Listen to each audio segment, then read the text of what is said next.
House to pause for a moment of silence to honor Rebecca, John, Gerald, Rob, Wendy, and all of those who were impacted by the shooting at the Capitol Gazette. The chair would ask all those in the chamber to rise for a moment of silence.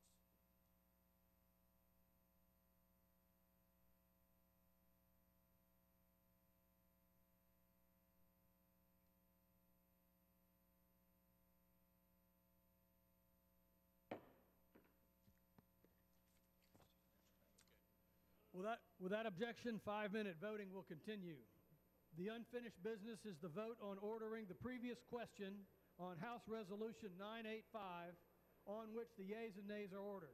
The clerk will report the title of the resolution. House Calendar Number 163, House Resolution 985, Resolution providing for consideration of the bill H.R. 50 to provide for additional safeguards with respect to imposing federal mandates and for other purposes, and providing for consideration of the bill H.R. 3281 to authorize the Secretary of the Interior to facilitate the transfer to non-federal ownership of appropriate reclamation projects or facilities and for other purposes. The question is on ordering the previous question. Members will record their votes by electronic device. This will be a 5-minute vote.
On this vote, the yeas are 228, the nays 184.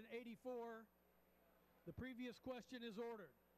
The question is on adoption of the resolution. Those in favor say aye. Those opposed, no. In the opinion of the chair, the ayes have it. The gentleman from California. Here, I ask for a recorded vote. A recorded vote is requested. Those favoring a recorded vote will rise. A sufficient number having risen, a recorded vote is ordered. Members will record their votes by electronic device. This will be a 5-minute vote.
on this vote. The yeas are 229 and the nays are 183. The resolution is adopted. Without objection, a motion to reconsider is laid on the table. For what purpose does the gentlewoman from Tennessee seek recognition? Thank you, Mr. Speaker. I ask unanimous consent that I may hereafter be considered as the first sponsor of H.R. 1898. The House will be in order.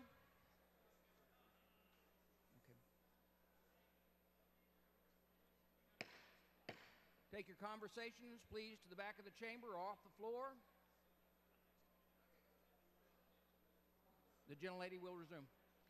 Thank you, Mr. Speaker. I ask unanimous consent that I may hereafter be considered the first sponsor of H.R. 1898, a bill originally introduced by Representative Meehan of Pennsylvania for the purpose of adding sponsors and requesting reprintings pursuant to Clause 7 of Rule 13.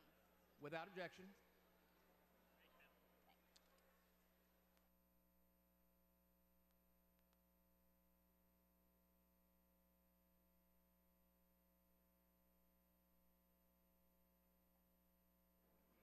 For what purpose does the gentleman from California seek recognition?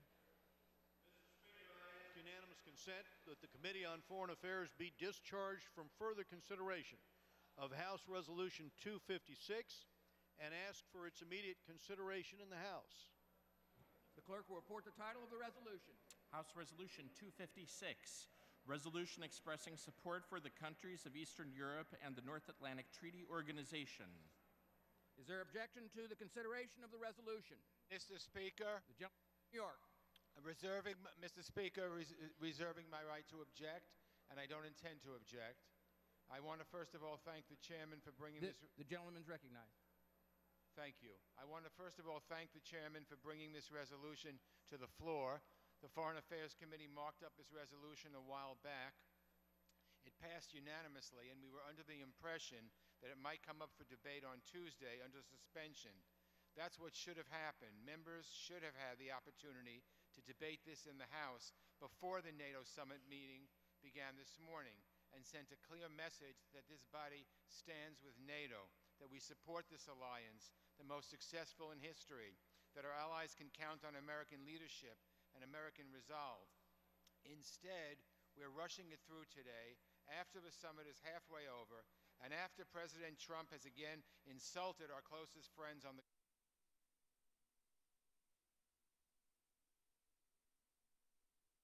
important that this body stand up for NATO, even if we're late to the game. I withdraw my reservation.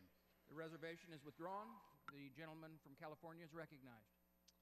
Mr. Speaker, I have an amendment to the text at the desk. The clerk will report the amendment. Amendment to House Resolution 256 offered by Mr. Royce of California. Strike all after the resolving clause and insert the following. Resolved that the House Representatives... Speaker, I'd just ask clerk will unanimous suspend. consent to dispense with the reading. Is there objection? Without objection, the reading is dispensed with. Without objection, the amendment is agreed to, and without objection, the resolution is agreed to. For what purpose, gentleman from California, seek recognition? Mr. Speaker, I have an amendment to the preamble at the desk. The clerk will report the amendment to the preamble. Amendment to House Resolution 256 offered by Mr. Royce of California.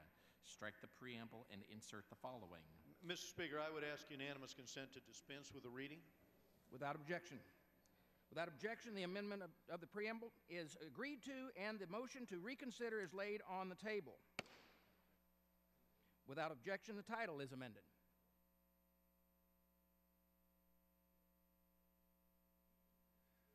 Pursuant to Clause 8 of Rule 20, the Chair will postpone further proceedings today on the motion to suspend the rules if a recorded vote or the yeas and nays are ordered, or if the vote is objected to under Clause 6 of Rule 20. The House will resume proceedings on the postponed question at a later time.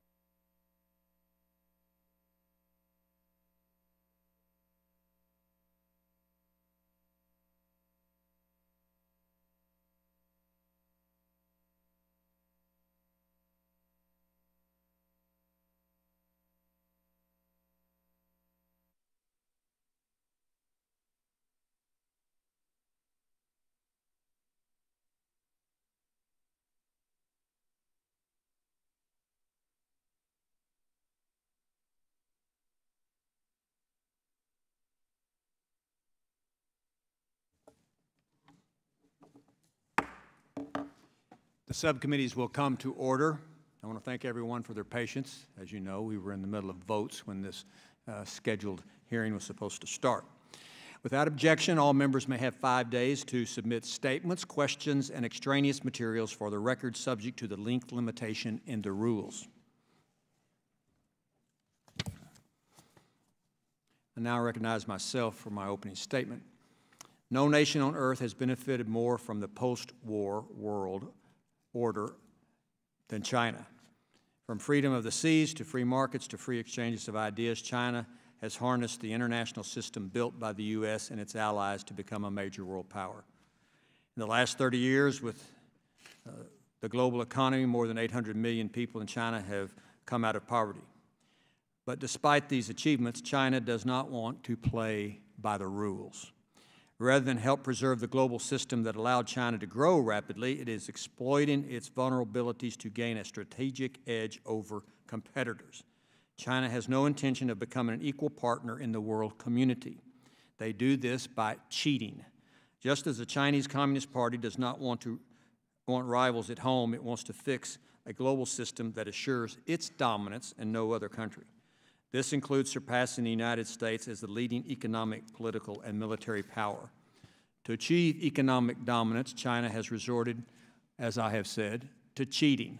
This includes enacting policies such as stealing intellectual property from the United States and other countries, forcing transfers in exchange for market access of technology, imposing discriminatory licenses on foreign companies while subsidizing competing Chinese companies that try to operate throughout the world, and intentionally investing in American companies to acquire sensitive U.S. technology. Beijing is also intentionally overproducing steel and aluminum to drive down prices, we call that dumping, to make it harder for competing producers to remain profitable. Ultimately, billions of dollars and millions of jobs in the United States have been lost because China cheats. China has shown no sign of changing its course. Instead, it's launched two major schemes to strengthen its economy and expand its control of the global economy. First, through its Made in China 2025 plan, China is attempting to become the leader in high-tech industries. To do this, China is subverting the free market by imposing quotas and state subsidies to prevent competition and gain self-sufficiency. It is also prioritizing the takeover of foreign tech companies through the state-owned enterprises. Combined with state-sponsored cyber theft, China hopes to monopolize high-tech innovation and production at the expense of the United States' national security and its allies and their national security. Second, China has launched the ambitious Belt and Road Initiative. Chinese officials claim the project is intended to strengthen trade across Africa, Asia, and Europe to revive and modernize the ancient Silk Road. But in reality, the Belt and Road is a debt trap for DEBP, for vulnerable economies that only benefit China. By providing massive loans to high-risk markets, China fools developing nations desperate for investment into believing a win-win deal for everybody. However, 89% of the construction contracts go to Chinese companies, not the company or country in which the investment is made. Chinese workers and Chinese materials are involved. Meanwhile, the host country is left paying the debt when the projects go bust. Meanwhile, Beijing bribes and coerces local governments, ensuring Chinese influence. Bribery is a national policy by the Chinese. The results in countries being forced to side with Chinese interests or accepting a Chinese military presence.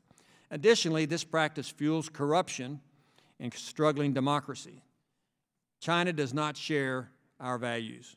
We have long since seen this in their human rights records, and now it's obvious in their trade policies as well. We could spend a whole hearing talking about the abuse, human rights violations of China with its own people and different groups, religious groups in China. In 2001, we encouraged China's inclusion in the World Trade Organization. We thought China was evolving from the backward political theories of the past and opening up a free market and rule-based. We were wrong. The liberalizing economic reforms we expected never came. Instead, the government increased its intervention in the economy. So it's time we adapt our trade policies while working with our allies to confront China's bad behavior. Beijing has proven it's not a responsible partner and a fair player in the global economy. It should suffer the consequences. This hearing will help us decide what those should be. China does have an enormous potential, has a massive population, its history of innovation and trade dating back to thousands of years. It doesn't need to cheat. And then there's the issue of the South China Sea, where China is building islands in the South China Sea to control the commerce up and down the South China Sea. China needs to be held accountable for its behavior, not rewarded. And I will now recognize the ranking member, Mr. Keating from Massachusetts, for his comments. Thank you, Mr. Chairman, for convening this hearing today. It's timely. For months now, tensions have been escalating with China around their unfair trade practices, and less than a week ago, the Trump administration triggered a trade war. China's trade and investment tactics have long been a major problem for U.S. industries and American workers. And there hasn't been a whole lot of success in reining in their multi-dimensional tactics for taking advantage of American businesses and those of our allies. This is a tough problem. China has become the most important trading partner of over 100 countries, and they've aggressively pursued investments around the world that will link China with these countries for decades to come. So today I hope to focus on what our options are. What do we do to control and deal with this challenge, and how can we do a better job of doing more with what we can actually control?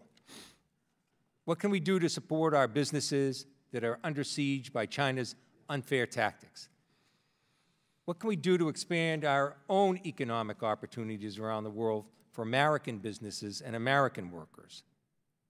How should we use our multinational institutions to curb the unfair model being applied by China around the world and instead reward rules-based economic practices that the U.S. and our own allies adhere to, and which give businesses and communities greater certainty and reliability for their investments? We should take firm actions against China, but we can and should also be advancing our own interests and making the most of our own strengths. This brings me to the role of our allies. The most recent hearing we had in the TNT Subcommittee focused on Russia and China and their nuclear arsenals. A consistent theme of that hearing was that a major advantage that we have over both countries is the strength of our alliances, an advantage they don't have. And that's true in both the economic and security arenas. We will be stronger the more we turn towards our friends around the world and offer them alternatives to Chinese investment. And the more that we foster economic ties that can support shared values like labor rights, environmental protections, and the rule of law, the better off we will be, the better off the global economy will be. Whether it's joining with our allies and responding strategically to China's unfair practices, or in being actively engaged around the world to promote good governance, rule of law, and responsible investments that spur growth in emerging economies, we are stronger when we bring our own resources together with those of our allies who are also committed to the same ideals and goals that we share. This is just one reason why I've been discouraged by President Trump's penchant for imposing tariffs as the sole means of trying to extract what he wants from other countries. It's a blunt instrument that brings along with it a near guarantee of retaliatory tariffs that simply turn around and hurt Americans here at home. He's used them against our allies, and now he's using them against China. And frankly, I am skeptical this strategy will yield the results that American workers and families deserve. Americans don't deserve just any action. They deserve a comprehensively strategic action that maximizes the possible impact and brings with it the greatest possibilities of likelihood of success. Where is this coordinated strategy with our allies? What is the plan when hardworking Americans are feeling the consequences of a trade war with China? What's the plan when China is able to weather the tariffs longer than Americans can absorb in those consequences? China put together a comprehensive plan a long time ago for how it's going to undermine U.S. business aggressively and strategically, and how they're going to invest in countries around the globe, including here in the U.S. And while it manipulates its rules, they do so as the game goes on.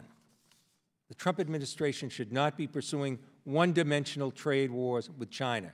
If we're going to protect our own economic and national security interests that are so vital to the well-being and success of American families across this country, we have to do so with a coalition.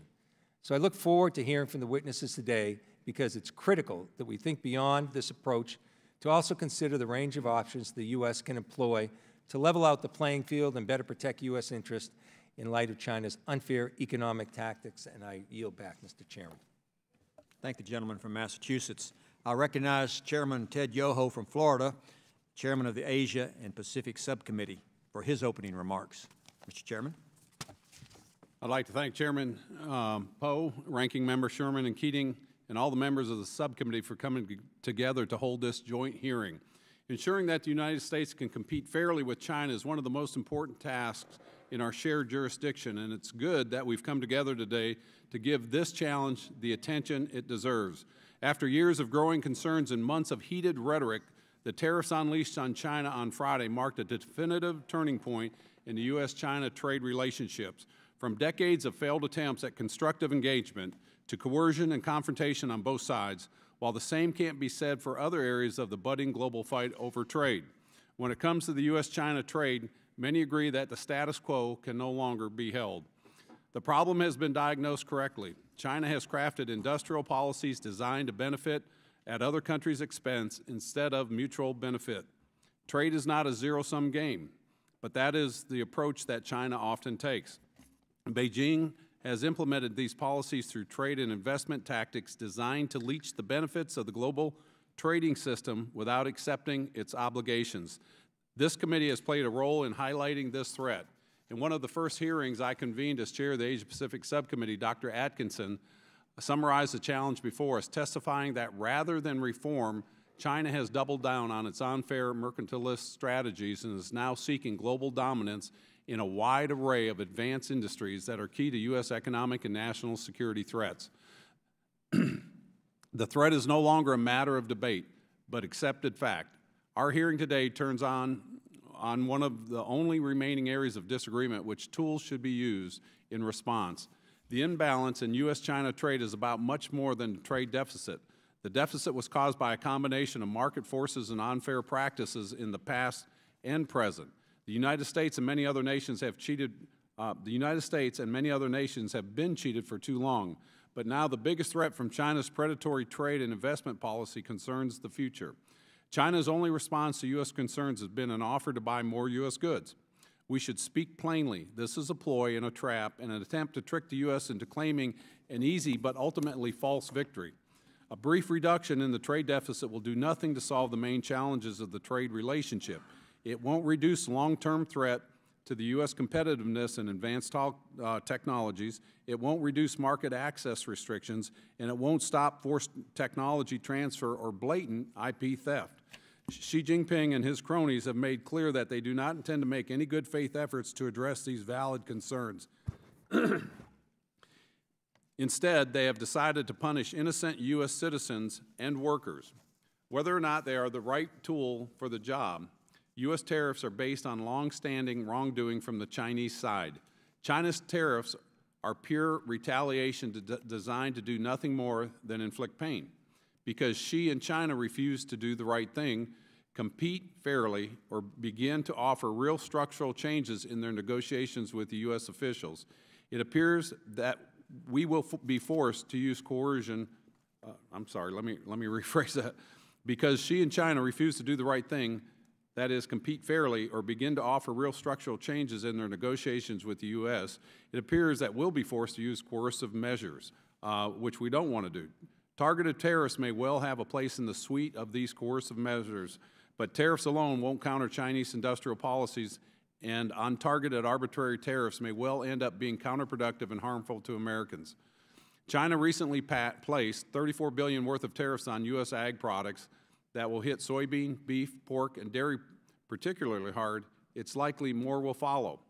A complete response will require more, probably a comprehensive combination of targeted economic sanctions on bad actors, such as the export ban on ZTE and maybe Huawei, that Congress is seeking to enforce through an NDAA provision, investment and export restrictions, and upgraded protections from U.S. intellectual property and innovation. It is critical for the United States to address the full scope of China's predatory trade and investment policies, and this hearing will help us make sure that the U.S. response does not leave any critical tool by the wayside. I thank the Chairman for having this timely meeting, and I yield back. Thank the gentleman from Florida. The Chair recognizes Ranking Member Brad Sherman from California for his 5-minute opening statement. Before I get tagged with being anti-China, I'll remind the subcommittee that I have been the least hawkish member of the committee on issues of maritime and the South China Sea. Now let's look at our trade deficit with China, some $375 billion in goods, an 8% increase over what it was in 2016, a 450% increase what it was 18 years ago when we unfortunately granted them most favored nation status. That's right, the trade deficit has grown $28 billion in the first year of this administration. Back in May 2000, when I voted against most favored nation status for China, I said that the agreement was going to have a terrible impact on American working families and on the balance of trade. Turns out, for once, I was right. I also said we needed an agreement that set targets for reducing the trade deficit. We didn't get them. We're now told that this is Trump's trade war. No, China declared war, trade war, on the United States 18 years ago. And before Democrats get carried away with the desire to have to repudiate our position, remember that 65% of Democrats voted no on MFN for China. We should not abandon that position just because some Republicans or the White House have embraced it. And I would point out that we should withdraw, that in 2010 I introduced the Emergency China Trade Act, which revoked MFN for China with 6 months lead time and directed the President to come back to us with a new trade agreement that would reduce the trade imbalance to zero over a 4-year period. Compared to that bill, Trump's efforts on China are timid, weak, haphazard, and unplanned. And while Wall Street pays economists to tell us that the trade deficit isn't a problem, in fact, we have lost 2 million American jobs. That's opioid. That's alcohol abuse. That's suicide. That's abandoned counties and small towns. And that's the election of Donald Trump as President of the United States. Those are the harms of our trade policy. A policy in which China is allowed to have a 25% tariff on American cars going into China, while we have only a 2.5% tariff on Chinese cars coming into the United States. No wonder Tesla feels that it needs to open up a factory in China.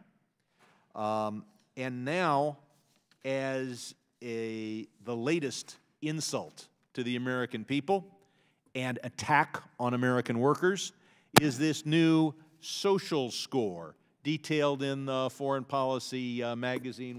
I'd like to enter it into the record. Without objection, so ordered.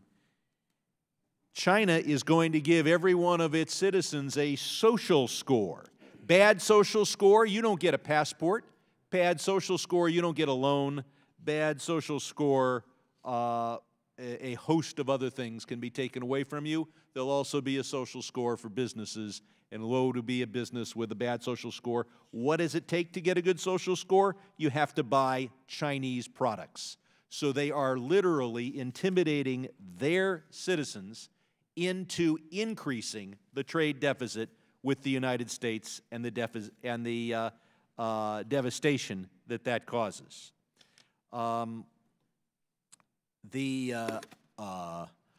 not to mention their theft of technology, their demand for co-production agreements. The WTO rules are not well designed to deal with a country that has a host of ways to increase the trade deficit with the United States that are outside the WTO's purview, whether it be the social score, whether it be co-production agreements, whether it be theft of intellectual property, whether it be the fact that the Chinese government doesn't need to pass a regulation or law, which the WTO might look at, when they actually control the boards of the major companies that might otherwise import American machinery. So all of the decisions, major economic decisions in China, are government decisions. The WTO doesn't deal with that, and the trade deficit increases, as does the harm to America. And I haven't even had time to talk about how they repress workers' rights in order to suppress labor costs and to manipulate the currency. And I would need another 5 minutes, Mr. Chairman, to review all the ways in which we do not have a fair trading system with China. I yield back. Gentleman yields back. Chair will not grant you an extra 5 minutes to give your opinion. Chair recognizes other members for their opening statement. Each member may have up to 1 minute. Mr. Rohrabacher from California. Thank you very much, Mr. Chairman. It's a little disconcerting to hear our president be called weak when he's trying to do something that no other president has tried to do, especially Bill Clinton, who was president when you voted for WTO, and I was against it. Or did you oppose? No, I didn't. I wish you would familiarize yourself I'm with sorry, my record. you didn't oppose your president then, or you did? On every thing and affecting also, China trade, I have opposed that was all 2000. administration. I only got 1 minute here. So that was 2000. It was Clinton who gave us that free trade. And did Obama do anything for the last 8 years? Nothing like this president's doing. This president's been getting right in their face, and he's being aggressive on the issue of everything you just brought up. But the fact the guys on your party never brought it up. So with those things said, let me note that China is... Will the gentleman yield? I only got one. I got listen. I'm running out of time right now. Let me, if they'll grant me 5 more seconds because of the interruption. China is a country of 1 million oligarchs, no freedom, and they are corrupting the world. And those 1 million oligarchs who control that country with an iron fist mean to do us harm. And I'm glad we have a president now who's confronting that, unlike Clinton and Obama. Thank you. I suspect this will be a lively hearing. Yeah, you hadn't got your turn yet. Mr. Shabbat, recognized for 1 minute. Gentleman from Ohio. Thank you. This committee, Foreign Affairs Committee, has been very engaged in responding to China's nefarious activities, and the more we examine, the worse it really looks. And over in the Small Business Committee, which I happen to chair, we've examined Chinese cybersecurity threats and probed the problems created by firms like the Chinese telecom giant ZTE. Whether we discuss intellectual property rights, the so-called Belt and Road Initiative, technology transfers, trade, or the Made in China 2025 plan, it's clear that Beijing continues to enjoy the blessings of the rules-based international order while routinely flouting its rules to gain a competitive advantage. This is deeply unfair and also a direct threat to our national security. It's also come to my attention that Intel Corporation is in talks to transfer advanced semiconductor technology to Tsinghua Unigroup, which is a subsidiary of Tsinghua Holdings, which itself is a wholly owned subsidiary of Tsinghua University and a public university in China with, oh, by the way, direct ties to the Chinese government. I have the NDAA conference, so I will be in and out here, but if the witnesses are able to address that, I'd love to hear what they have to say. Thank you. Yield back. Gentleman yields back. Chair recognizes the gentleman from Virginia, Mr. Garrett. Thank you, Mr. Chairman. I'm going to associate myself with the bulk of the remarks of my colleague from California, Mr. Sherman, which I know is surprising to some people. But I got to say that candidly, while certainly the expected partisan barbs are in there and probably they would have been had the shoe been on the other foot, and I was speaking to the other administration, that I think he's right. on the bulk of this, and I think that Brad Sherman also gave an incredibly insightful analysis of the Iran nuclear deal, the JCPOA, 5-6 years ago to a mosque or to a synagogue in California. We need to stop with the partisan rankle for just long enough to recognize that our job is to represent our constituents in our respective districts, but also the United States of America collectively through our responsibility as members of a federal government. Now, ironically, I met with Virginia farmers before this committee hearing, and the farmers are taking it on the chin as it relates to this, whoever you want to blame it on, trade war that's been going on for generations, by virtue of the fact that that's one of the few areas where, in fact, we have a trade surplus. But the reality, as stated by Mr. Sherman and candidly echoed by the chairman and others, is there's a 10-to-1 disparity as it relates to automotive tariffs. There's a 5-to-1 disparity as it relates to which direction the money's going by virtue of the trade relationship between us and China. And while I'm reflexively anti-tariff, when that's the tool that's been used to bludgeon our workers for years, it seems the most likely remedy might be found by virtue of having used such tools ourselves. So let's try to work across the aisle together and find commonality and not ways to argue and get this right because it matters to the people who we represent. Thank you, Mr. Chair.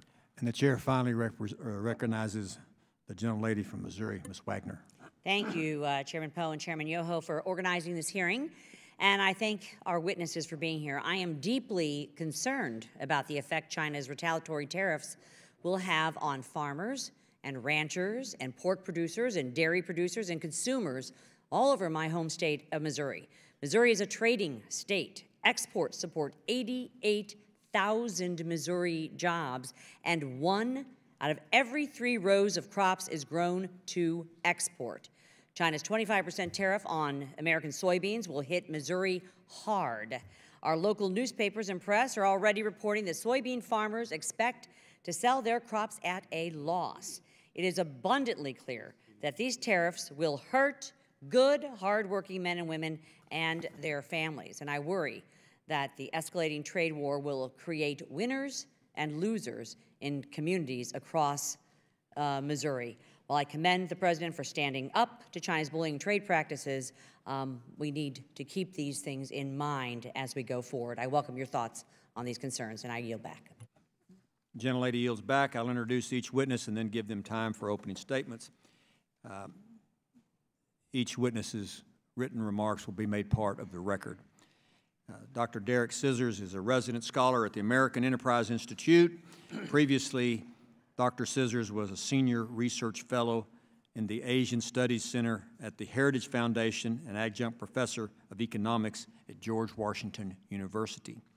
Dr. Robert Atkinson is the president of the Information Technology and Innovation Foundation. Previously, he served as vice president of the Progressive Policy Institute.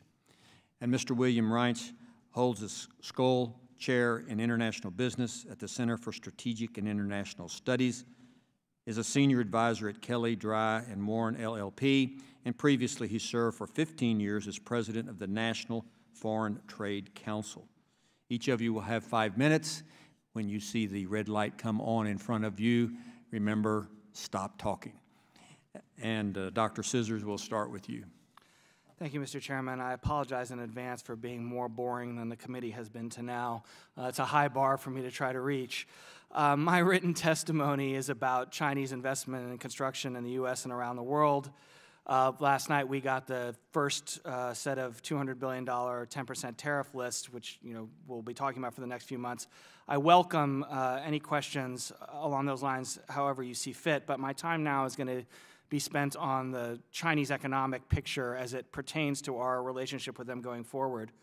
The first observation I want to make is that people talk about China as still growing rapidly, basically because a dictatorship in charge of the country says it's growing rapidly, and I would urge you to be suspicious of that. China is, in fact, an aging and highly indebted society at the moment. To keep people happy when they will probably never become rich, the party is cleaning up air, land, and water. They're making some progress in that effort. They'll pay good money for decades to come for environmental technology and for food imports. So there is an opportunity, and we need to remember that, as the representative from Missouri just reminded us. There's less of a problem in one sense. The For about 35 years, the Chinese Communist Party has emphasized jobs, and it did so by subsidizing its production to draw jobs from everywhere else. It was predatory economic action for the sake of jobs in China.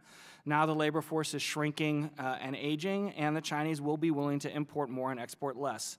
Unfortunately, they will only do that up to a point, and the reason is they have a very serious debt problem. I would say, in a bipartisan statement, that our debt performance from 2009 to 2017 was bad, and China's was much worse. China keeps its domestic finances, and this can be very technical and dull, but it keeps its domestic finances walled off from its international finances, because if it doesn't, money will pour out of the country even faster than it is now. Getting back to my first point about people who think China's a powerhouse and is growing really rapidly, then why is money leaving the country on a net basis every year?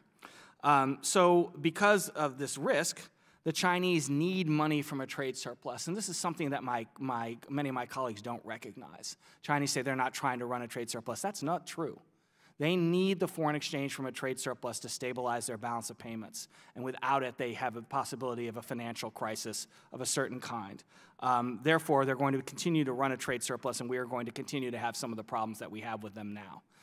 The worst situation with regard to China's economic future concerns innovation. Growth is not going to come from China's damaged land. It's not going to come from an aging population. It's not going to come from their debt-ridden financial system. It has to come from innovation. The party recognizes this, but the party also really doesn't like competition, as several members have already stated. And in my opinion, without competition, you're not going to get much innovation.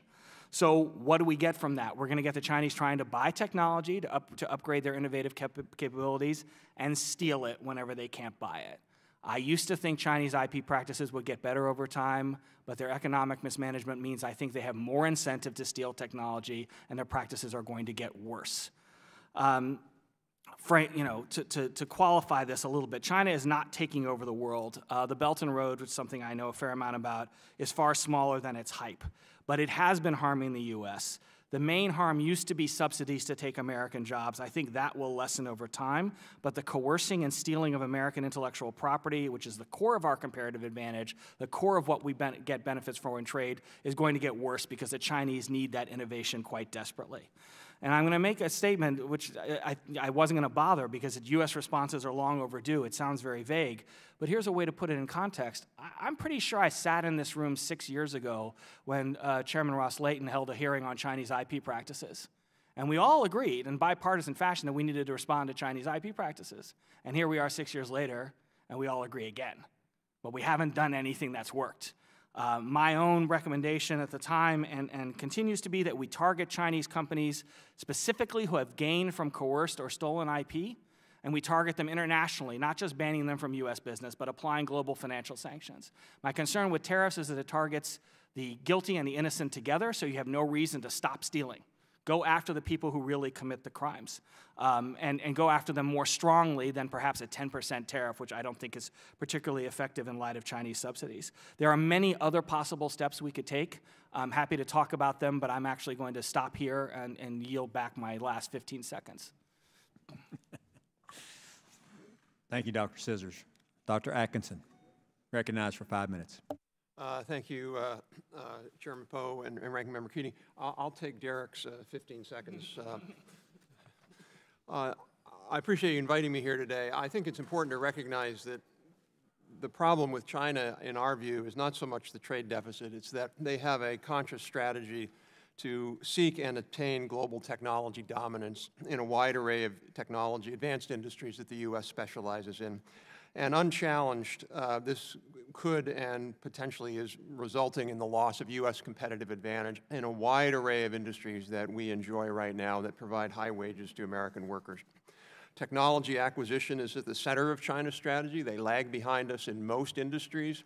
And absent cheating, as the chairman said, it's going to take them 20, 30 years to come close to catching up. They understand that.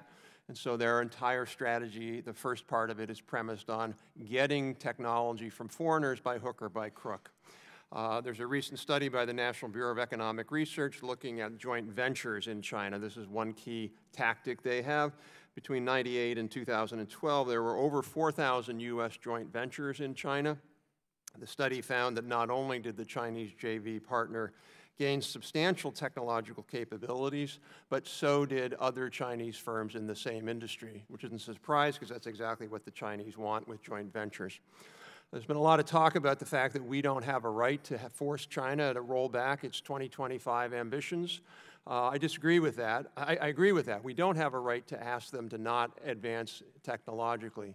Every country has that right. What we do have a right to insist upon is that they do it through fair practices. And right now, the bulk of their practices are unfair. I would argue, though, that success is an incredibly daunting task. They have several weapons at their, ability to use that we don't have. One of them is they can punish, and they will punish, U.S. corporations with impunity. They know how to do that. There's no rule of law. They can retaliate against U.S. firms in pretty much any way they want to do. And secondly, as has been raised before, the WTO provides little redress. So much of what China is doing is in the gray area of the WTO or even in areas that the WTO protocols don't cover. So what do?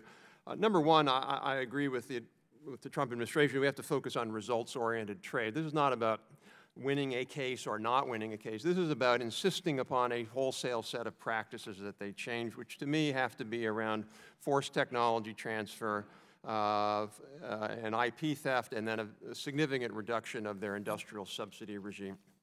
So what do? How do we do that? I think, number one, the best way we're going to be able to do that is we need a coalition of the willing. We have to have our allies at our side because they're hurt by China as well. The Japanese, the South Koreans, the Europeans in particular, the Canadians. Not having those allies at our side makes this a much tougher fight. Secondly, even if we don't win, in other words, winning meaning rolling back their practices, getting the Chinese to admit and roll back their practice, even if we can't do that, we need to put roadblocks in their way. One roadblock would be obviously passing FIRMA, having the president sign it, and really taking a hard line on restricting Chinese investment in the United States, particularly in areas around innovation. A second would be enacting a regime where we treat their technology licenses in the U.S. the way we treat theirs. We should limit science and technology cooperation with China. It's not clear to me why we continue to do that. Dr. Scissors mentioned a few things going after specific Chinese firms that have benefited. So, for example, we should prohibit Chinese firms that have stolen intellectual property from using our banking and financial system. We should enact an antitrust regime that is much tougher on the Chinese. So, for example, right now we don't, U.S. DOJ does not take into account the fact that state-owned enterprises, when they merge, that's not covered by U.S. antitrust law, whereas private sector mergers in other countries do that. Lastly, we need to set up, I would argue, set up a new regime in the Antitrust Bureau to focus on foreign government-led enabled antitrust violations, subsidies, all of these other practices. These would be, if the private sector were doing them, antitrust violations. We should treat Chinese firms that benefit from these as antitrust violators.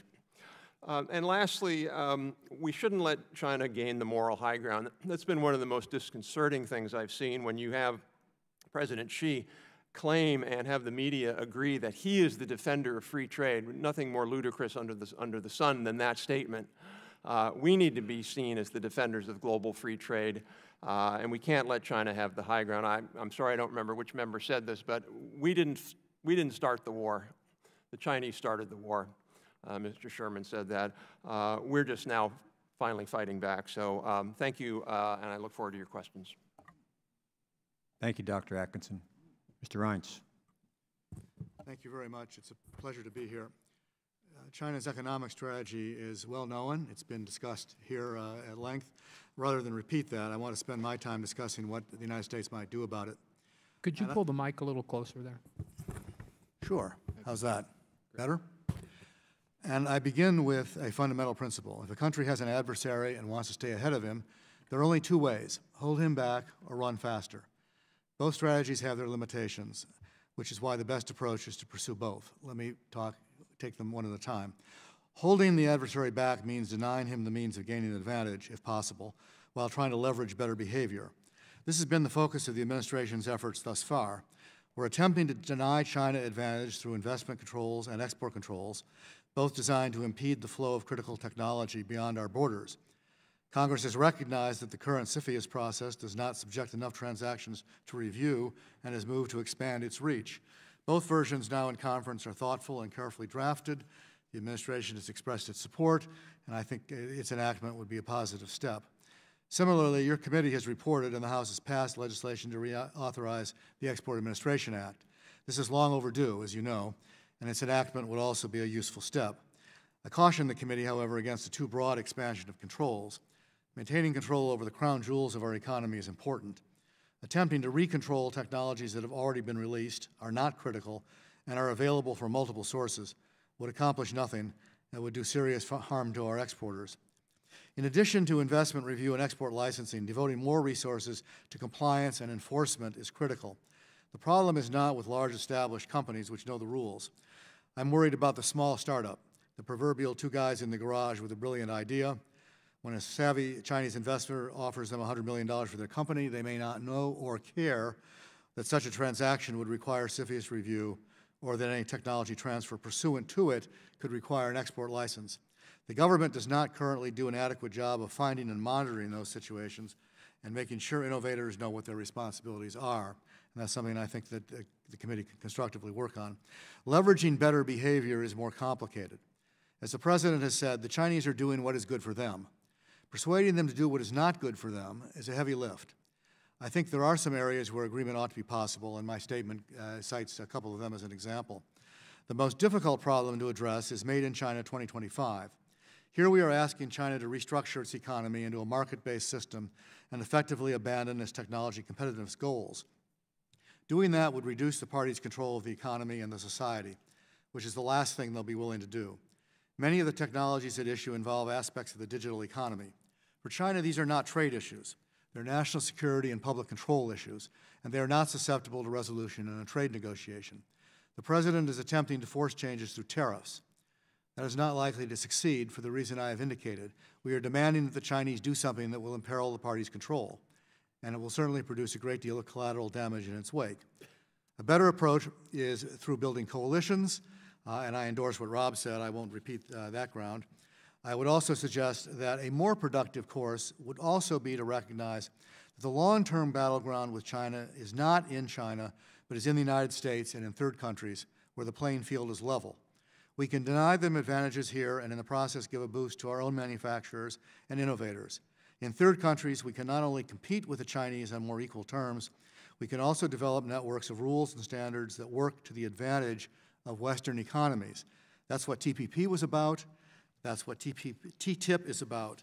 Building trading structures based on Western rule of law principles and standards to which the Chinese will ultimately have to conform if they want to access the very large market structures and global supply chains that we are creating through those agreements. Beyond trade agreements, there's some time-tested things the United States can do, letting the Export-Import Bank function as it was intended, using trade missions to promote American products, aggressively defending American commercial interests in third countries. If there's one data point I hope you remember, it's that 95% of the world's consumers are outside the United States. Maintaining a competitive advantage over China inevitably means beating them in third countries. If we cannot do that, we marginalize ourselves and yield leadership to China. Finally, a few words about running faster. It's not my primary topic, but it's more important. The reality is that holding the other guy back doesn't work all that well. And I speak from somebody who spent the Clinton administration trying to do that. There are simply too many ways to get around the steps we take. There are inevitable limitations also on what we can do to control somebody else's economic policy. What we can control is our own economic policy. And if we do it well, we can surmount the Chinese challenge. In today's totally globally integrated economy, that means more than pro-growth macro policies and more than job creation. I've suggested three things in the past, which I'll just list. Training our workforce to meet the demands of the 21st century economy, giving our companies incentives to stay here, and promoting innovation. We're very good at promoting innovation. We have a demonstrated record since the Lincoln administration of targeting government resources in sectors that will define global leadership in the future. That's what the Chinese intend to do. We should remember that we thought of it first. We can do it better, and we can do it without the massive subsidies, WTO illegal subsidies, that they plan to do. but with expanded support for basic research, encouragement for our private innovators, and immigration policies that encourage smart people to study and stay here. Those are all debatable. Rob has made some other suggestions, which I endorse also, but the principle of running faster remains fundamental. Thank you.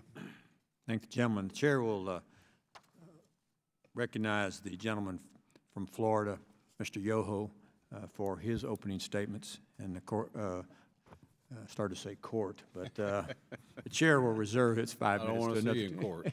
And No nobody offense. did. Nobody. Mr. Thank you, Yoho. sir. China prefers to play a one-sided trade agreement, and the U.S. has been tolerant or worse, negligent, as the trade inequity has built up to 350 to 400 billion, somewhere in there. But China wants a zero-sum game in their favor, and it's time for that adjustment. And this is not a trade war recently started by President Trump. This has been going on. President Trump has been bold enough to say enough's enough. The past 7 presidents have ignored the situation of trade with China, and that's how you accumulate a trade deficit that large. And that's not talking about the intellectual property theft. China cries foul when we go to intervene. Well, too bad. That's welcome to capitalism. They want to maintain their communist form of government with its historically terrible outcome, but they realize they could not compete in the world economy. So they coyishly disguise a market economy, capitalism tied with socialism, with Chinese characteristics. That still is nothing more than a communist pig painted with lipstick. They want the benefits of capitalism, which incidentally is the antithesis of communism, because they like the money, but they want to hide behind, and I think this is just mind-boggling. They want to hide behind a developing country status.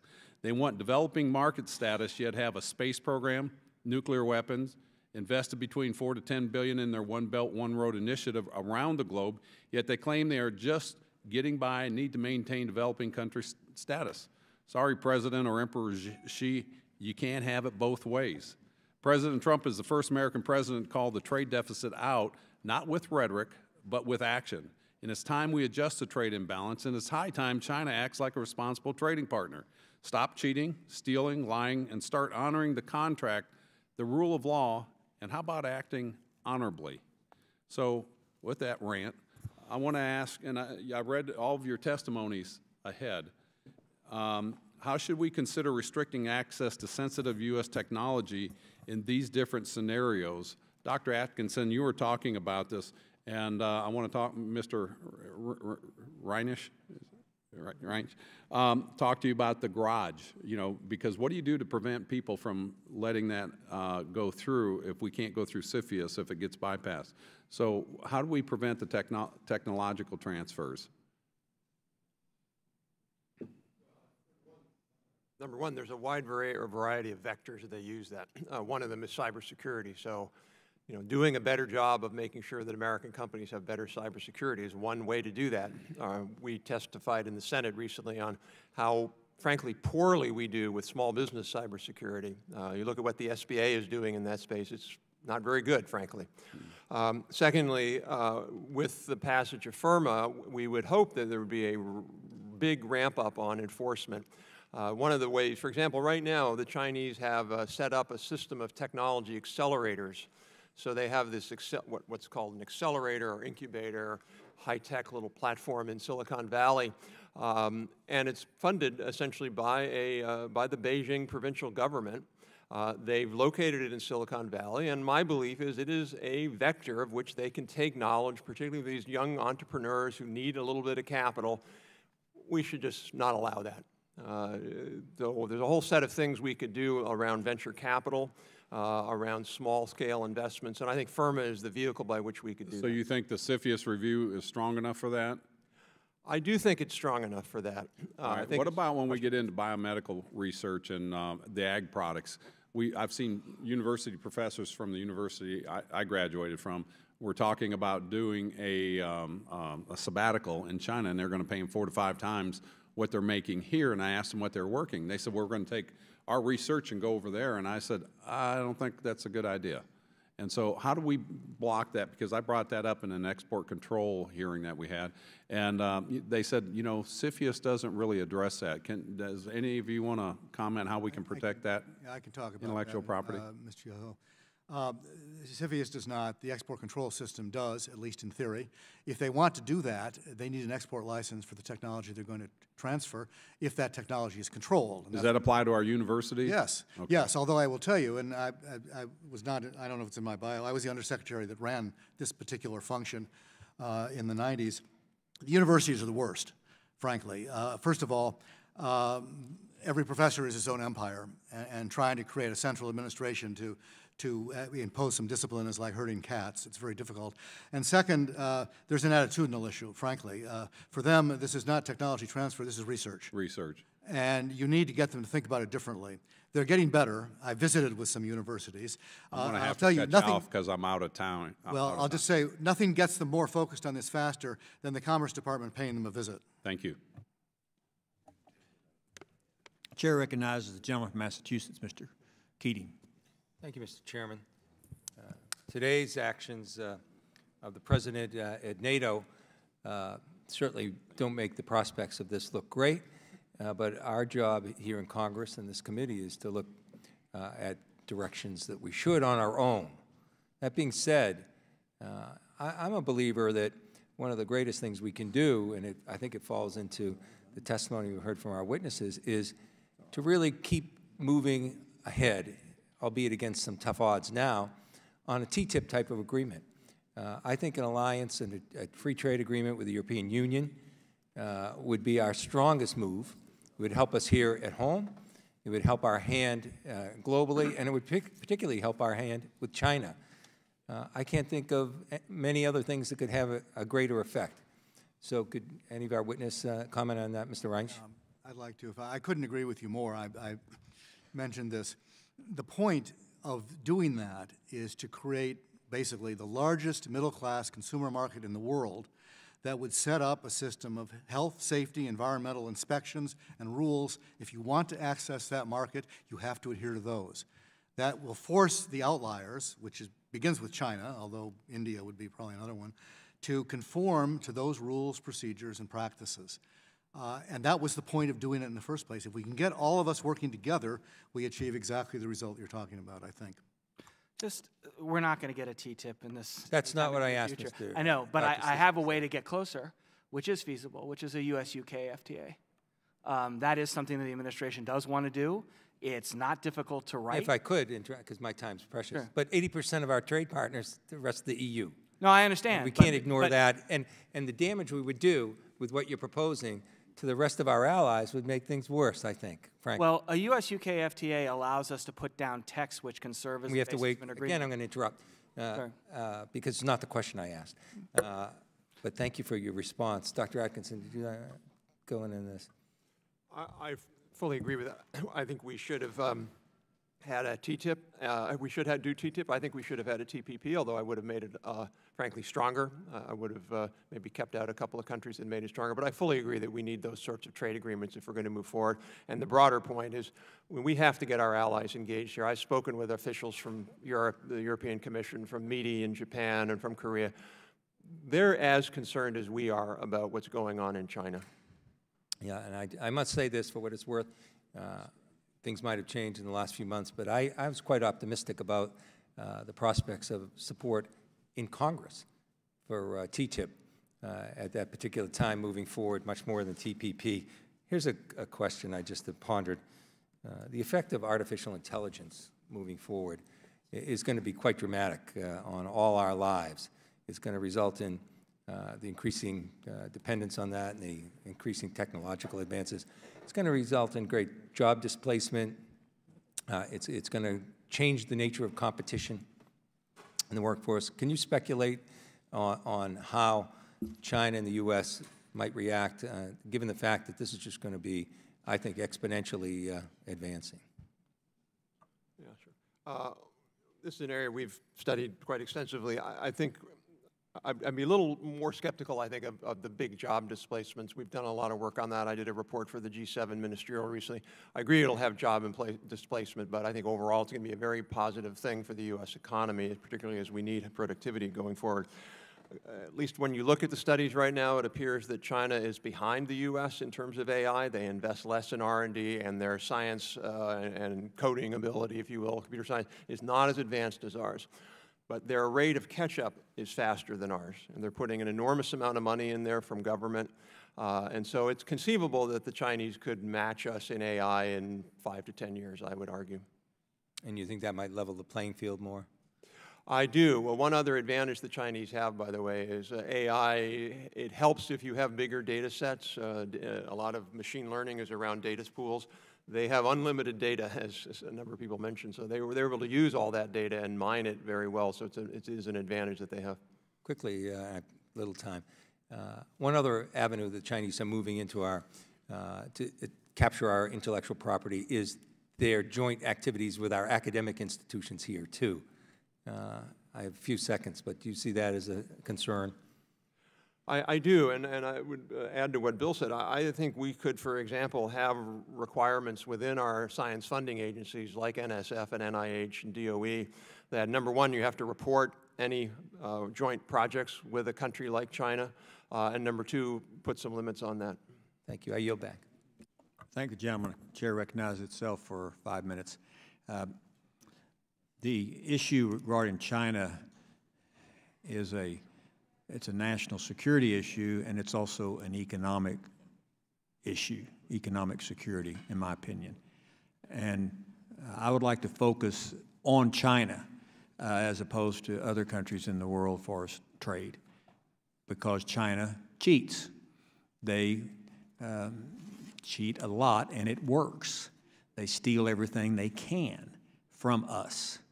I would like to ask all three of you this question. So right now, what should the United States do regarding holding back, as the phrase was used, and what should we do, one thing, should we do to run faster right now? And thank you, Dr. Scissors, because I remember that 6 years ago that you were before us.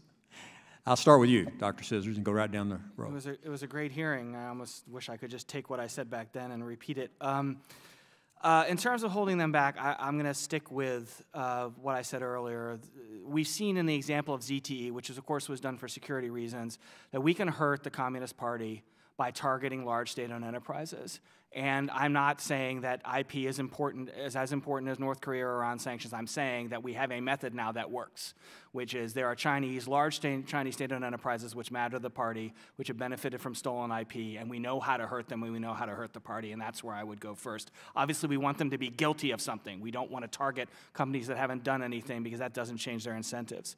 I would not actually, I disagree with pretty much everyone in the room on ally coordination. It is definitely a global problem, but I want us to get our policy first. We need to lead on this. We could spend a lot of time talking with the Europeans and never get anywhere, because that's pretty much usually what happens when you talk to the Europeans. I absolutely agree that it's a global problem, but first we have to decide what we're going to do. With regard to running faster, I'm not a U.S. economic expert. I would say that in the longer term, and now too, because our economy is doing very well, we can't keep borrowing money. That is not going to help U.S. economic security. I know it's the easy thing to do in the short term, but I brought up Chinese debt. Chinese debt is going to kill China. It's going to kill China's rise. We can stand it for longer because we're richer and because the dollar is a global reserve currency, but eventually it's going to get us too. Dr. Atkinson.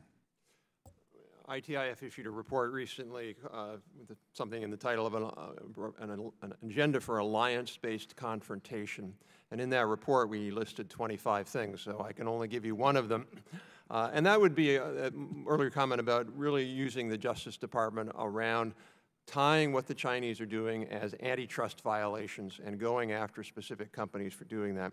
Domestically, I would argue that, take this the right way, I would argue we need our own invented and made in America 2028, and certainly not using heavy-handed things, but we need our own strategy. And one of those would be a better research and development tax credit. We are now 27th least generous R&D tax credits in the world. We could beef that up and get more innovation in the U.S. Mr. Reitz. on holding back, two things. I think you have an acceptable framework now via CFIUS/FIRMA and the export control structure. If you enact the bills that the House has passed, if you enact the FIRMA bill, I think you've done an important step forward that will address, I mean, there's a lot of these horses are out of the barn. That will prevent more horses from getting out of the barn, and I think it's an effective step forward. The other thing in the holding them back field is don't forget what I said about third markets. Our ZTE competitors, our companies that make the same stuff that are critical to our leadership in the telecommunications sector, they're going to live or die by what they do in third countries. They're not going to live or die by what they do in China or what they do in the United States. They're going to live and die by what they do in India, what they do in Europe, what they do in Brazil, what they do in the rest of the world. Helping them, listening to them, figuring out what they need, helping them, I think, in other situations is extraordinarily important. Running faster, I agree with Rob. It's a question of how do we help our people innovate. And I didn't read this part of the statement, but you know, we've done this before.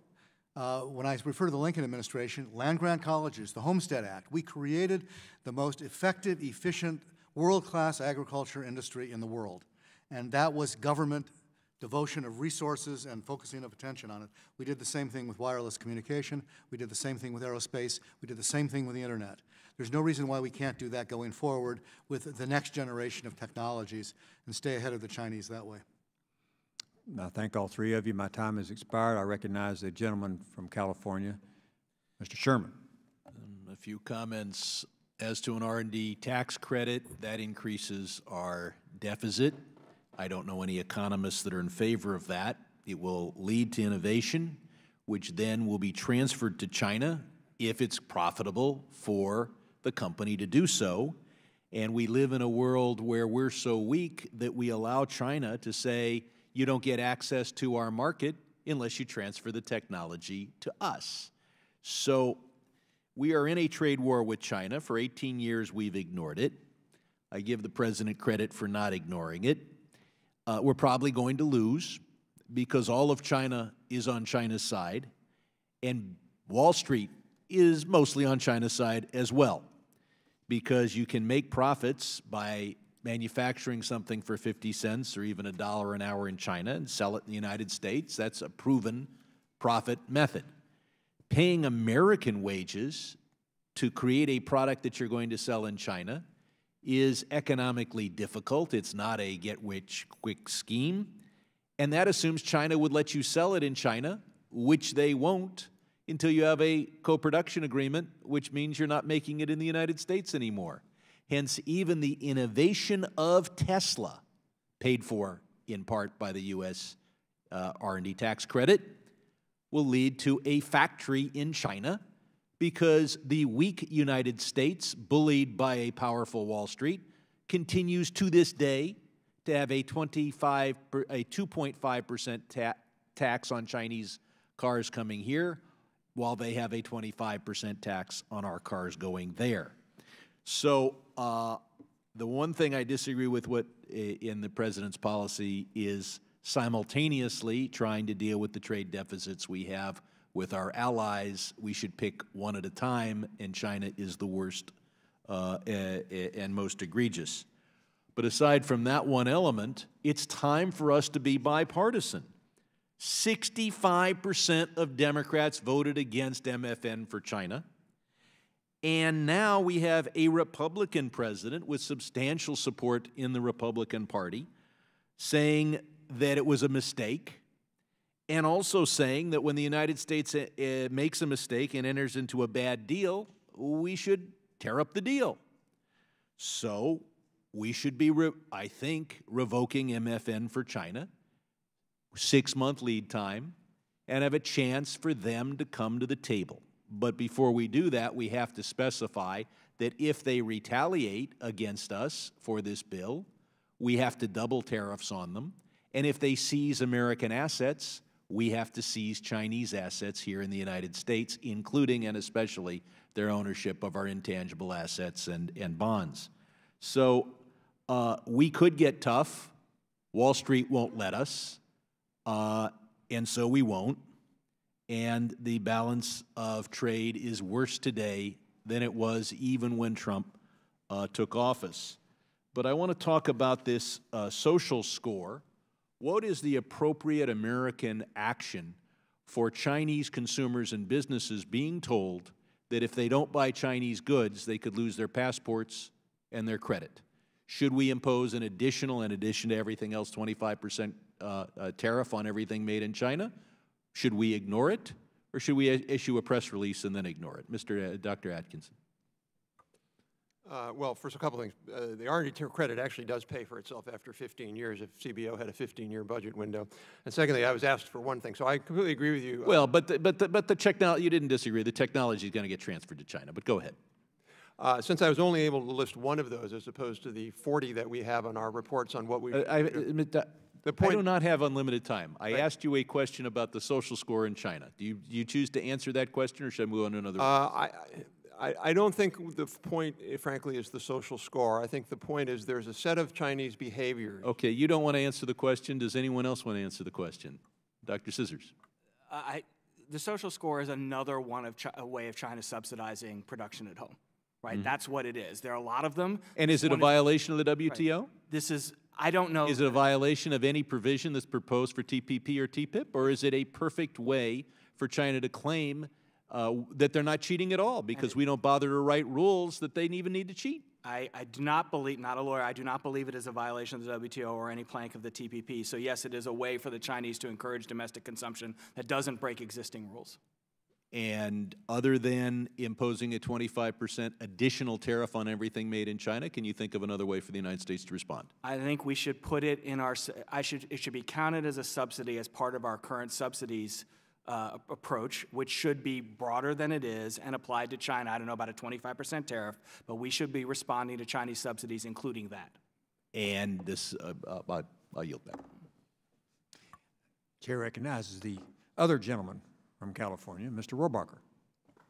Thank you, Mr. Chairman. Let me just note that our friend from Mr. Garrett from Virginia was correct in that the two Californians here today agree on most things, and most of what Brad was suggesting and is suggesting is something I agree with.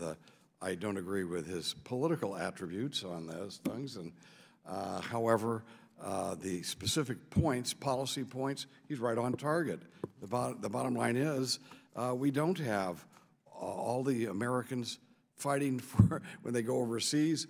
Our elites go overseas and are not looking out for the United States of America. The Chinese elites are looking out for what's good for China. Our elites are what's going to make a good deal for them. And I remember the good deals. I remember under Bill Clinton when we transferred our most important rocket technology to the Chinese. The Chinese now have a very competitive space system because they got all their R&D from us. They don't look at us as being benevolent. They look at us as suckers. And that's what we are when we permit our R&D to go and serve as the basis for producing wealth and competition on their side. Now, the WTO, can WTO, I voted against WTO. I didn't think it would work. Can any of you tell me that WTO has the answer to the challenge that we're talking about today, and that is making sure that China is not able to amass wealth in an unfair way, relationship, which it then uses to dominate not only their own people, the oligarchs in China dominating China, but also now in the process of dominating the third world through bribery. Is it WTO can handle it? And if so, what is that solution? Well, it's my turn to walk the plank, so I'll attempt an answer. I think it has some of the answers, not all of them. I'm more positive about it, I think, than Rob is. I think in particular an area that is relevant to Made in China 2025, which is one of the subjects of this hearing, is the rules about subsidies.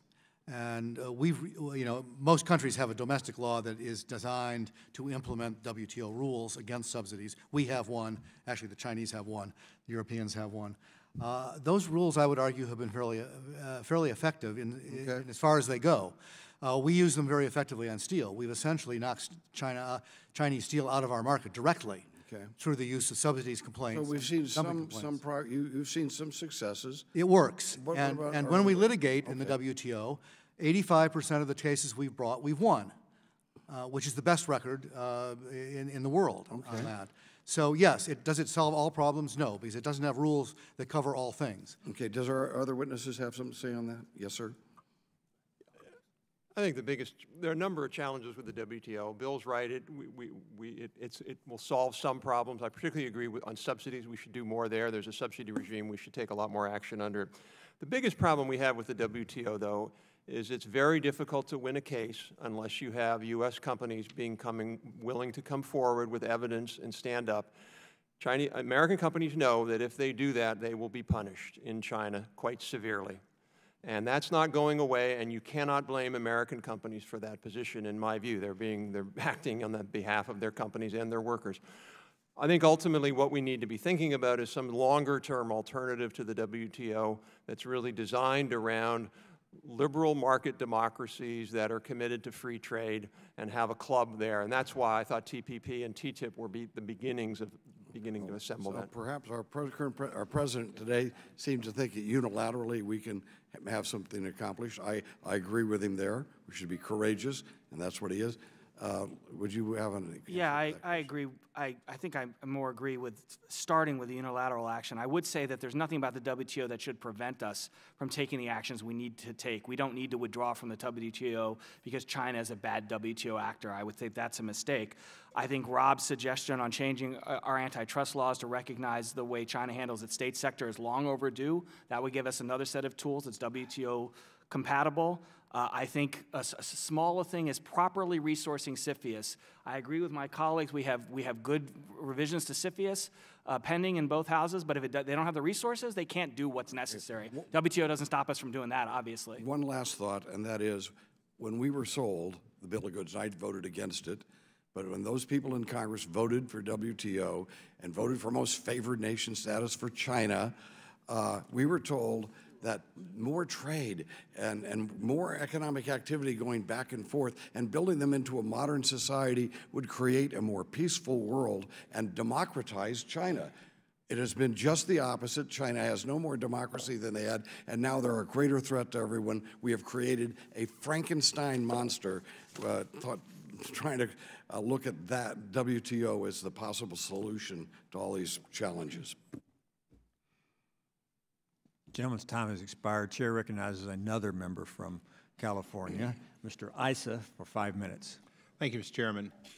As I've been going in and out and watching a lot of this, I wonder if there aren't two Chinas, and I'd like to ask my questions about the two Chinas for a moment.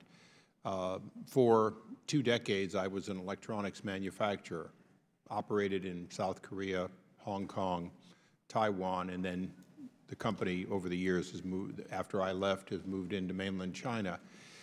Would one of you like to take on the question of, is there a free enterprise China starving, dying to actually compete against their own state-owned enterprises? And if we, in fact, using WTO and any other resources, begin to target the state-controlled, those entities which have the capital behind them to fund losses in order to gain market share, aren't we also enabling, if you will, if you believe there is, the free enterprise portion or semi-free enterprise portion that does exist in China, certainly existed in Hong Kong for decades?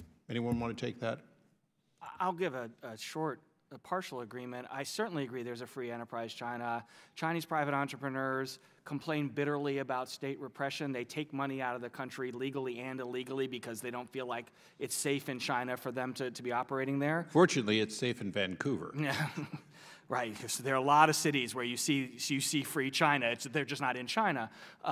So I agree with that completely, and I agree that the U.S. should try to encourage it. I do think, Bill said this earlier, and I'm with him 100%. Unfortunately, he's right. The party's just not going to tolerate that up to a point. We don't have that much ability to change the state-private balance in China because the party under Xi Jinping thinks of state control of the economy as absolutely vital. We should do it, but it's not going to work Well, let's that well, follow up, though. They think it's absolutely vital because it works. What if we make a decision as a country, and by the way, Mr. Rohrabacher and I, when I came into Congress, he was already a pro-free China, a Taiwan advocate, if you will, free trade for free people. One of the questions I have is, isn't that one of the fundamental decisions that we have the power to make, to treat state monopolies and state-backed entities, entities that are able to compete because, in fact, the government's made decisions and is funding them? Isn't that a strategy that at least we should explore? Because here's my question. We can't not trade with those 1 billion plus people. We cannot ignore the market. But what we do seem to be able to do is to make a decision about, do we allow ZTE back to buying our goods, and if so, under what conditions? Do we, in fact, have the ability to insist that there be a price to pay for stealing our intellectual property? You know, those are questions I think that this side of the dais certainly can begin looking at. And that's why I asked it, would anyone else like to comment on techniques that might allow us to change the government's behavior in a way in which, if you will, the real Chinese people could benefit? Because, you know, this is certainly an area in which the President is trying to look at being pro that billion-plus Chinese and anti the bad behavior of the Chinese government and its state-owned enterprises. I was in China several years ago meeting with a fairly large but privately owned company, and I was sitting down with the CEO, and one of his biggest complaints was about an unfair competitor from a Chinese SOE. He felt it was completely unfair. Now, he can't say that outside the room when he was meeting with me, but he feels it. So I 100% agree with you that that's something we should be focused on, which is partly why I brought up the point about antitrust, going after firms, whether they're SOEs or firms that are just so tied in with the government that we target them for unfair anti-competitive behavior. Also to Dr. Scissor's point about denying them access to our financial system, companies that have stolen IP or like, so I agree that that's an important step. Well, let me ask one closing question in my few minutes, and you can take whatever time the Chairman will give you on all the subjects. Should we, on the Judiciary Committee, just on the other side here, which I also serve on, should we in fact begin to look at the question posed this way? Inherently, isn't a government-owned, run, or in fact subsidized enterprise automatically essentially a monopoly in the sense that it has powers that an ordinary company, no matter what their market share, would not have? And wouldn't that be the first step to look at state-owned enterprises domestically, to be fair, and internationally as, in fact, by definition, failing the first check mark of an antitrust question about a monopoly? I would just say, I've said for years that if you can't go out of business for commercial reasons, that's the biggest subsidy of all. Loans are secondary to that, even as big as they are. And there are a whole set of Chinese state-owned enterprises we can identify as they will never go out of business for commercial reasons. And to get to Congressman Sherman's point of view, that should also be part of our subsidies regime. If they cannot fail, if they're not even, they may not be monopolized, but they're very heavily subsidized, and we should treat them accordingly. Yes, Bill. Wouldn't mind adding, I don't want to intrude on the chairman's rules. Can I have a respond to the question, or do you want to go on? Okay. Thank you, Mr. Chairman. I appreciate it. I served on the U.S.-China Economic and Security Review Commission for 15 years, and I had a colleague who told me, seriously, that there's only two kinds of Chinese companies, those that are owned by the government and those that shut up and do what the government tells them. And I think there's a lot of truth to that. And the problem with what you're suggesting is telling the difference. In some cases, it's obvious because there's a very clear line of control that comes down from the government. In some cases, it's not so clear, and it's an intriguing idea to adjust our economic policy based on their lines of control and lines of authority. It raises a host of sort of definitional and complicated questions that it would take a while to sort out. Thank you. Thank you, your indulgence, Mr. Chairman. The chair recognizes the gentlelady, patient gentlelady from Missouri. Oh, she's not so patient. Thank you, Mr. Chairman. Earlier this year, I joined a pretty large number of my colleagues in urging the President to rethink the imposition of tariffs on steel, aluminum, and other goods. We, as I said, commend the President for standing up to China's bullying trade practices, but urge him to remember that our constituents depend upon free, fair, and healthy trade relations. And we must address China's predatory practices, but prevent the axe from falling on American families. Dr. Scissors, how will China's retaliatory tariffs on soybeans affect Midwest economies? I can't speak to how they'll affect the whole economy, but I will say soybeans are probably the toughest case because there is no substitute for the Chinese market. For most American goods that might face Chinese retaliation, there is some substitute. We're not a huge beef exporter or corn exporter, go down the range of products. Soybeans, we simply are. And of course, the Chinese are going to go after where we're most vulnerable.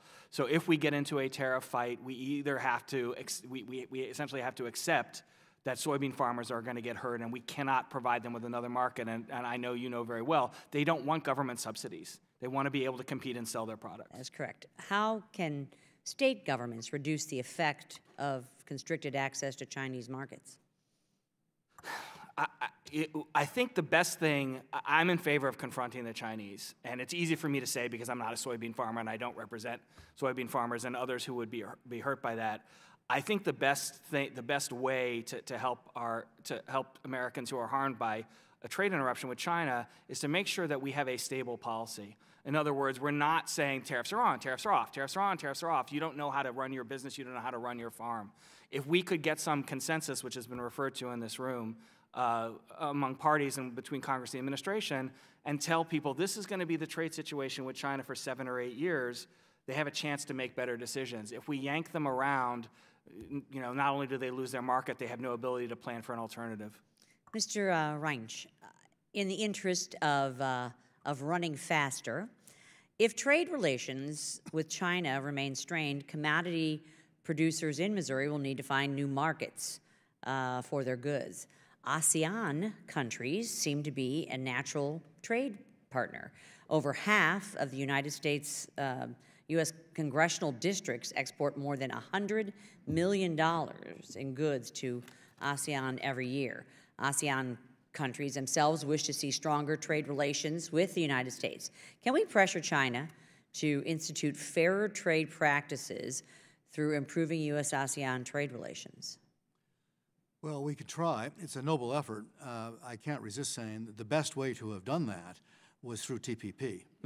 I concur. Because that would have set up a framework in which China would have to basically conform to the rules in order to expand. Instead, what we've done is created a vacuum in that region that has allowed them to step in, and we're playing defense.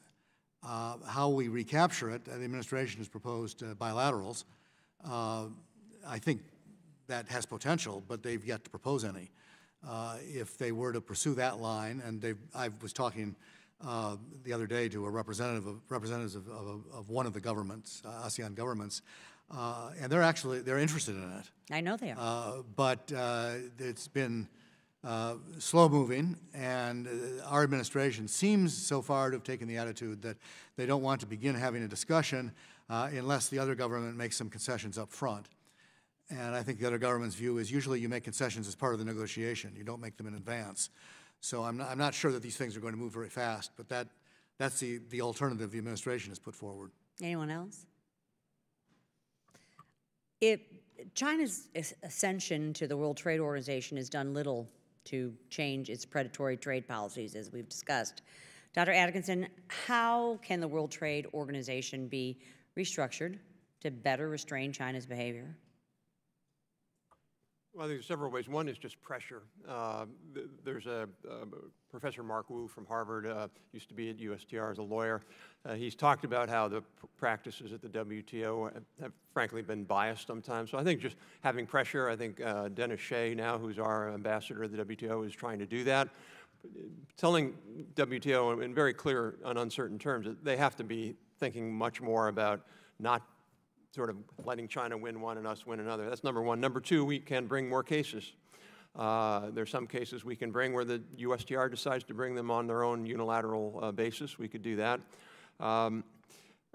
I think ultimately, though, having the WTO fix this problem is going to be hard unless we could have a more important restructuring of the WTO that doesn't require things being on paper to prosecute them. Mm-hmm. That's the big advantage the Chinese have. They can do things that they come to the WTO, they show us the law.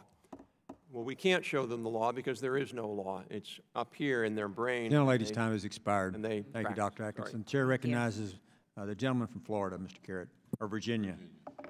I hadn't moved to Florida yet. Thank you, Mr. Chairman. Thank you, gentlemen, for being here today. It's interesting that we should have started with some tangential discussion of CFIUS. And I hope, and I have a finite amount of time, that we made some progress in the arena of protecting American intellectual property and technology, but there's an 800-pound proverbial gorilla in the room that I've discussed that I've never heard anyone else discuss. And I say this as much for the benefit of the other members of this subcommittee as for you gentlemen. I would ask you, is it possible and indeed probable that we bleed technology and innovation, that we bleed intellectual property by virtue of exploitation of the U.S. EB-5 visa program? Dr. Atkinson. I'm just afraid I can't answer that. I don't know enough to answer that. Dr. Scissors, are you familiar with EB-5 visas? I am. I'm familiar with them as a conduit for Chinese investment in the U.S. I think there are problems with the EB-5 program. I don't think I would say, as we've discussed, that the academic visits to China are a bigger source of technology loss than the EB-5. Well, I'm gonna split hairs for a second. Bigger implies that both of them might be sources. One might be more prevalent than the other. I would point out the data as it relates to EB-5 visas, which are essentially visas purchased by foreign investors, air quotes intended, in order to come to the United States to start business and create jobs ostensibly. However, in one particularly prominent example, Green Tech Automotive, partly founded by former Virginia Governor Terry McAuliffe, built a facility in Mississippi, which is now defunct, owing tens of thousands of back taxes, wherein they brought in quote-unquote Chinese investors. Now, the Chinese have monopolized rare earth minerals like cobalt as it relates to battery technology, et cetera. These were used in these green tech automotive cars, and once these investors bought EB-5 visas, they had unfettered access to U.S. cutting-edge technology by virtue of their legal residency here. Does that not sound about right? Right, they wouldn't have the same hoops to jump through to garner U.S. technology as visa residents of the United States, quote-unquote job creators, once they were here as they would if they were trying to export it through something like CFIUS, correct? I'm not saying there isn't a problem. As I understand the export control law, it doesn't matter if you're a Chinese or a resident or a citizen. If you're transferring control technology, you're breaking the law. So export control should be able to handle that regardless of EB-5. Having spent 10 years as a prosecutor wherein I would have been unemployed if people didn't break the law, I would posit that perhaps people break the law. So what I'm driving at is that if you have access to the technology in a world where a thumb drive can contain any innumerable amount of technological secrets, whether they're allowed to do it and whether they're doing it might be two entirely different things. So I would hope that we would take a long, hard look at EB-5 visas when quite literally, if you combine every nation in the world's EB-5 visa recipients over a period of 5 years, you would equal the number of Chinese EB-5 visa recipients in the United States in one. That's real and it's true. And so whether or not you're, and I have the utmost respect for the members of this panel. I mean, you guys are awesome. But this might be one where I'm a little bit more well-studied, perhaps, for a remarkable change than some of the fine individuals before us today. And it's something we haven't looked at that we ought to be looking at. Because once you get the technology, whether you're allowed to steal it or not doesn't mean you won't. The next thing is technological proliferation by virtue of the fact that the Chinese are smart enough to go where the technology and innovation is, which is in many cases our university and college campuses, and the Confucius Institute, et cetera. What, if anything, should we be doing as it relates to reciprocity with these breeding grounds for quote-unquote Chinese values, cultures, and ideas at 524, I believe, locations in the United States when there's nothing similar advancing U.S. culture and ideas in China? Anybody? Yes, sir, Mr. Reinsch. Just on the Confucius Institute, I would just comment, when I served on the China Commission, we did a study and a report on exactly that subject and analyzed them. And I'd commend that to you. I think I've looked at it. I think it says no smoking gun but cause for concern. Is that right? Yes, that's exactly See, I'm right. well read. Imagine that. You have a good memory, better than mine. I think that's probably still true, although that was a few years ago. Worth a second look. Yes, sir. Because it needs to be monitored. Thank you. Anything else? If I could just quickly comment on EB-5. One of the problems with EB-5 is most of those EB-5 applicants don't really create any jobs that wouldn't have been created anywhere. Somebody else would have created them. So we've argued and we filed on narrow it down significantly, and if you do that, you might address that, and then perhaps more limitations on the Chinese EB-5. Thank you so much. And I want to say this. I'm about to mutter a word I don't often mutter, but quotas. For example, if we want to encourage development in the United States but other regions of the world, why are 80% of EB-5 visas year in and year out going to China when they could go places like Nigeria or Brazil or Italy, et cetera? I don't normally champion such a thing, but this EB-5 thing has manifested itself almost solely to the benefit of our chief rival economically and perhaps strategically. So again, I just wanted to shine some light on that. Thank you, gentlemen. I yield back my negative 19 seconds. I thank the gentleman from Virginia. Chair recognizes the gentleman from Utah, Mr. Curtis. Thank you, Mr. Chairman, and to our guest here, thank you for being here today and enduring these many questions. We're reading in the press today that the U.S. is readying another $200 billion of sanctions. It's seeming very predictable, right? They're calling this a trade war. And I guess my question for you today, I'm going to leave this hearing, and the press in Utah is going to ask me a very predictable question, which is, where does this end? And if you could please tell me that, I'd be happy to report that to the press. Well, I can tell you where it's going to have to end one way or another. How long it takes us to get there is a different story. The president is committed to reducing the trade deficit with China. We had a quote from Congressman Sherman saying it rose last year, which it did. Now, I'm not going to defend the president's view of the trade deficit. I'm simply saying he's had this position for a long time. He's been very clear about it. He's not been inconsistent. So we have a situation right now where our trade deficit with China was rising. You can make an argument our economy is growing faster than theirs, even though they don't report that. We're richer than them. It's going to take some work to get the trade deficit under control, which means we may get a series of 10% tariffs applied to all Chinese goods for a while. But that's where it's going to end. It's going to end, because that's the president's goal, with the U.S. bilateral trade deficit with China at least stabilizing. You want to know where it's going to end? I have to say, this reminds me of two 8-year-olds having a staring contest, waiting to see who's going to blink first. And the president has only one tactic, which is escalate, up the ante. He has allowed time with the 200. He's allowed time for more negotiations. There may be some, there may not be. If you go back to my statement, I'm skeptical for reasons I indicated that will accomplish much, but there's a possibility there. I think if they don't accomplish anything, he'll move to round 2 and impose those tariffs. The Chinese have been very clear that they'll respond in like amount, in kind. It's already more trade than we have with them, but they'll do other things. Read today's clips, you'll see a lot of speculation about what those other things might be. And then he will probably respond with a third tranche. And I'm very gloomy. Where this goes is, in the end, all trade is subject to punishing tariffs. And there's going to be a lot of collateral damage on both sides. So I feel that that's true. And the worry in Utah is the path is littered with dead companies right along the way that Mr. Scissors, Dr. Scissors, you referred to the unpredictability. And that's hit Utah in a really hard way, is assuming that these tariffs are coming in already. How do you place orders? How do you plan for the future and all of those things? I'm curious to know if any of you are aware of a different ending that still gets us the same results using different tools. So is the only tool available to us to fix this imbalance a tariff, or are there other tools that we could be using? So we had an op-ed, I believe in The Hill or Politico recently, 10 non-tariff alternatives the Trump administration could use as weapons or tools or tactics. There are a number of them we could use, and I've talked about some of them, others have talked here. What I find striking with what the Trump administration is doing is they are pretty much using only one tool. They have a WTO case, but they're pretty much using only one tool. I would disagree a little bit with maybe Bill in the sense that I don't think the Chinese are as fundamentally committed to this as, I don't think forcing them to stop intellectual property theft or forced tech transfer or massive subsidies are a threat to the party. I think there is more leeway that the Chinese could give without giving up party control of China, or even giving up the goal of growing their tech economy. So I could see one outcome of this is the Chinese essentially decide they don't want to have that much pain and make some modest concessions. I don't think we can rule that out. I don't know what the odds of it are. I don't know that anybody knows that, but that's one outcome. Do modest concessions get us to where we need to go, or do we look at it more dramatic? Dr. Scissors, you're...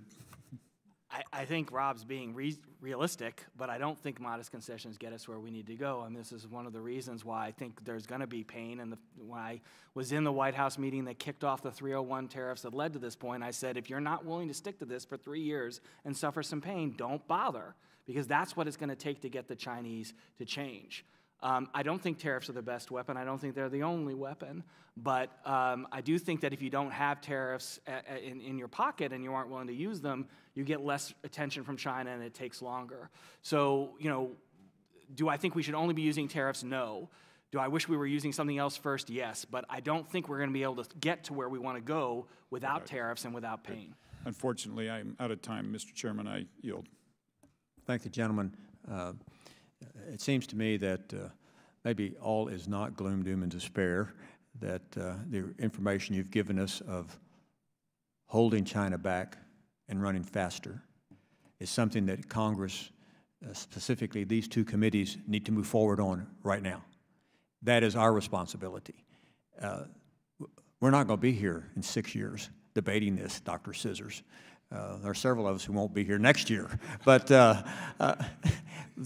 it's absolutely necessary that Congress assumes its role and to lead on this issue of dealing with the cheaters in China, but more than just bemoan the fact, we need to be proactive on doing what's best for the United States. Your information has been of great resource, and we probably will have you back again at a later time to see if some of the changes that we're going to make, hopefully through legislation, are effective or not. I do not want to be a victim of what my grandfather always would say, when all is said and done, more is said than done. And so it's time to get something done. Thank you very much for your participation. Thank all the people that are in the audience as well for being here, and the members. These two subcommittees are adjourned.